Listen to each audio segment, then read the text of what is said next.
Ayan, mega love shout out guys. Tingnan nyo guys yung aming napuntahan. Ano lang. Ay, ate! Oh, sampalok sa... Ano guys, so ito yung lilinisin namin guys. O, diba? Binayan na ng ipis. So, akala nyo guys, madaling maging home cleaners. Ayan. So guys, tingnan nyo. Ate, pakita mo yung ano. 6 hours daw kami dito pero hindi kaya. Sabi ni sir, hindi naman to si sir. Hindi ka baka makita ng kasama natin yan ha. Yung hindi sa YouTube to. Wala namang problema. Ano tawag nito?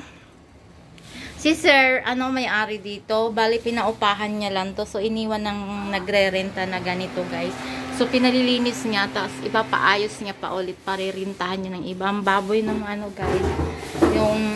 Yung nakatira dito nagrenta. Condo unit pa to guys ha. Pero tinan mo naman ginawa guys. Kawawa kaya yung may-ari. Si sir. Marami siya papagawa. So again guys oh.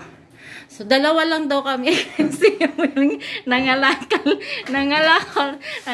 yung maganda kong katandim guys. Oo, 'di ba? Tapos ayan, yung mga dapat na itatapon na kasi lahat, yung pwede pa naming hugasan. So alam niyo na gagawin namin.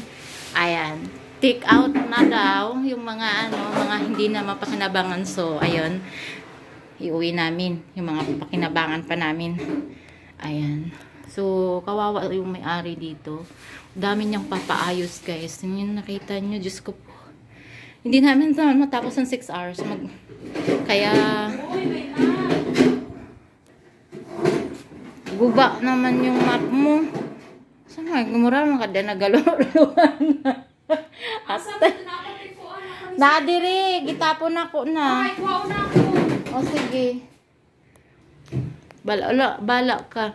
Basta yung mga namin. Agoy.